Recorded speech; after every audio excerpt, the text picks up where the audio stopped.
Salam saudara-saudara yang dikasihi Tuhan. Jumpa lagi di channel ini. Kita mau merenungkan satu perikop firman Tuhan di dalam Injil Lukas pasal 12 ayat 49 sampai 53. Aku datang untuk melemparkan api ke bumi, dan betapakah aku harapkan api telah menyala. Aku harus menerima baptisan, dan betapakah susahnya hatiku sebelum hal itu berlangsung. Kamu menyangka bahwa aku datang untuk membawa damai di atas bumi?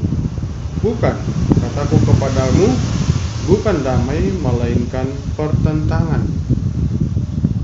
Karena mulai dari sekarang akan ada pertentangan antara 5 orang di dalam satu rumah, 3 melawan 2 dan 2 melawan 3.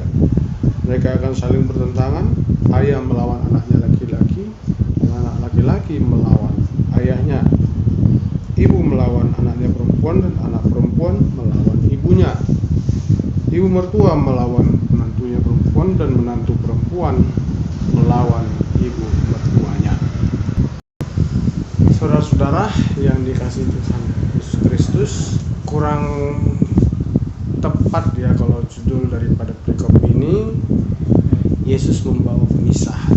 Nah, tapi tidak apa-apa, memang bisa juga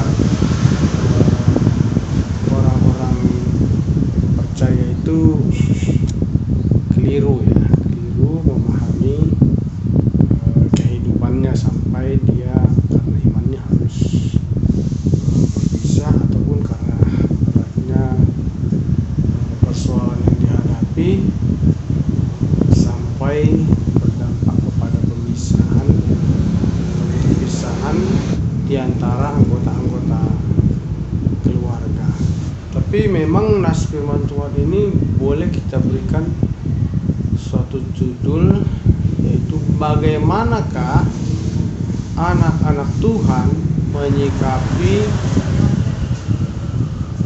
pertentangan-pertentangan di dalam kehidupannya. Karena karakter daripada anak-anak Tuhan itu mestilah nampak berbeda dari orang-orang dunia, berbeda daripada karakter hidupnya selama ini sebelum dia mengenal Kristus, hingga kemudian dia mengenal dan mendalami kebenaran Kristus, karena dia percaya kepada Kristus sebagai Tuhan dan Juru Selamatnya. Memang harus orang percaya itu menjadi orang yang berbeda dari dunia ini. Pada intinya adalah karakter yang berbeda menghasilkan kehidupan yang berbeda juga. Saudara-saudara, bagaimana anak-anak Tuhan yang mesti tampil berbeda itu ketika harus menghadapi pertentangan-pertentangan di dalam kehidupannya. Dari nas ini kita bisa melihat pertama bahwa kalau kita memang harus menghadapi pertentangan, kita mesti yakin bahwa kita berada di pihak kebenaran. Kebenaran itu memang adalah kebenaran Kristus. Kristus adalah sang kebenaran. Kita mestilah berada di pihak Kristus, bukan di pihak ketidakbenaran. Karena Tuhan Yesus sendiri mengatakan, akulah jalan dan kebenaran dan kehidupan.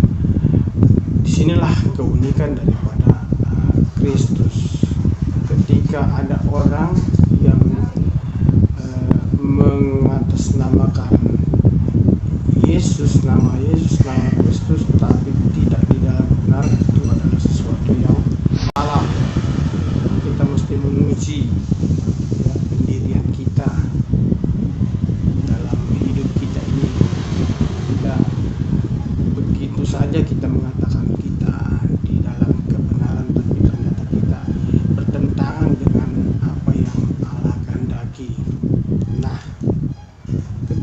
kita di dalam kebenaran, kita memperjuangkan kebenaran, kita boleh yakin untuk menjalani kehidupan kita. Meskipun banyak tantangan, banyak pergumulan, ya justru kita memang harus memilih apa yang patut kita pilih itu, karena kita memilih kebenaran. Seperti Tuhan Yesus mengatakan bahwa kedatangannya adalah untuk melemparkan api ke bumi. Satu hal yang sangat penuh dengan resiko menghadapi permasalahan. Namun dia memang memutuskan untuk itu, bahkan mengharapkannya sebelum pertentangan atau permasalahan atau pergumulan itu terjadi pun dia sudah mengharapkan, dan hatinya justru susah kalau itu tidak terjadi. Dia harus susah ketika ternyata pertentangan itu tidak terjadi, karena itu berarti hidupnya itu tidak ada apa-apanya berhadapan dengan dunia. Ternyata dia tidak berdampak. Ketika seseorang hadir ke dalam suatu lingkungan tapi tidak sama sekali membuat perbedaan, itu sama artinya dia dengan tidak usah hadir di situ juga dia tidak apa-apa. Begitu juga hati Tuhan susah kalau hidup kita tidak berdampak apa-apa, berarti kita tidak sedang dipakai oleh Tuhan untuk menyatakan maksud Tuhan di tengah-tengah dunia. Tuhan susah kalau hidup kita tidak mengalami perubahan ke arah yang dia kehendaki, karena itu adalah maksud dan rencana Tuhan bagi setiap anak-anaknya untuk memberi warna. Kamu adalah garam dunia, kamu adalah terang dunia. Kita mesti menyinari dunia, kita harus memberi rasa bagi dunia. Apakah hidup kita ini benar-benar berdampak? Nah, itu adalah prinsip yang penting yang Tuhan kehendaki, sehingga kita tidak perlu takut kalau kita harus berhadapan dengan pertentangan, bahkan perlawanan mungkin akan terjadi dalam kehidupan kita. Tetapi prinsip yang penting yang harus kita miliki dalam hati kita adalah bahwa kita sedang berada di pihak kebenaran.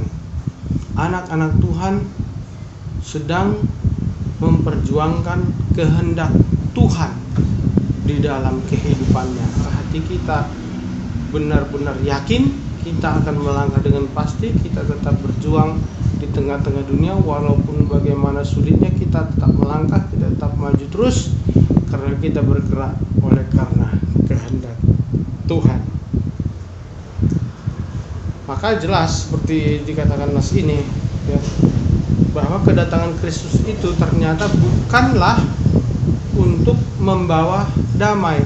Jangan keliru memahami bahwa kalau kita percaya kepada Kristus, maka hidup kita akan selalu berterima dengan semua orang-orang di mana saja kita berada, dengan semua orang di mana dan kapanpun.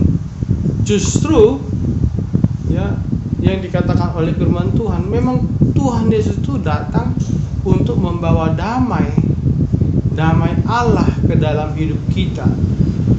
Dia adalah Raja Damai, seperti dikatakan oleh kitab Yesaya. Kristus menggenapi itu. Kristus menggenapi bahwa dia adalah Raja Damai. Tapi pada intinya dia adalah membawa damai dari Allah ke dalam dunia bagi siapa yang mau menerimanya. Sama seperti dalam Injil Yohanes, damai sejahtera kuberikan kepadamu. Damai sejahtera kutinggalkan bagimu, damai sejahtera kuberikan kepadamu, dan apa yang kuberikan tidak seperti yang diberikan oleh dunia kepadamu. Janganlah gelisah dan gentar hatimu. Yaitu memang menunjukkan bahwa Tuhan Yesus itu adalah Raja Damai. Dia datang membawa damai dari Allah kepada siapa saja orang-orang yang mau menerima Dia. Bukan maksud Tuhan Yesus di situ untuk mendamaikan orang yang percaya dengan dunia. Karena keinginan dunia itu sangat jelas bertentangan dengan kehendak Allah. Itulah makanya juga orang-orang yang percaya itu diingatkan untuk tidak menjadi sahabat dunia. Nah, saudara-saudara, benar perkataan Tuhan Yesus dalam Injil Lukas ini bahwa kedatangannya bukan untuk membawa damai, bukan. Kataku kepadamu, bukan damai, melainkan pertentangan. Itulah sebabnya, saudara-saudara yang dikasihi Tuhan, yang kedua yang sangat penting ya, ketika kita menghadapi pertentangan, bahkan perlawanan, oleh karena iman kita kepada Tuhan Yesus, kita harus ingat identitas kita adalah untuk tetap tidak kompromi dengan dosa. Sangat baik kalau kita bisa menjalin kebersamaan dengan semua orang, bekerja sama untuk membangun kehidupan di dalam damai, kebersamaan yang walaupun dalam perbedaan, tetapi bukanlah panggilan kita untuk kompromi dengan dosa. Kita harus hadir untuk menyatakan sikap yang tegas, yang melawan apa yang tidak sesuai dengan kehendak Allah. Sikap kita adalah tidak ada kompromi. Jangan karena kita merasa ya sebagai anak-anak Tuhan harus selalu hidup damai dengan semua pihak, lalu kita bertransaksi dengan dosa. Itu bukan panggilan kita. Tapi bukan hanya itu, saudara-saudara yang dikasihi Tuhan. Yang ketiga, walaupun kita dalam motivasi yang benar, ya bisa juga kita jatuh kepada nilai yang salah oleh karena kita terlalu menuntut, ya, terlalu bersikeras dengan pendirian kita, karena ternyata kita harus tetap menguasai diri kita. Ya. Bagaimanapun anak-anak Tuhan harus tetap menguasai dirinya di dalam kendali kehendak Tuhan. Ya, karena kita anak-anak Tuhan ini sangat berkaitan erat dengan keluarga kita di tengah-tengah dunia, dan ternyata pertentangan, perlawanan itu justru terjadi di antara keluarga yang dimana kita anak-anak Tuhan menjadi bagian-bagian di dalamnya.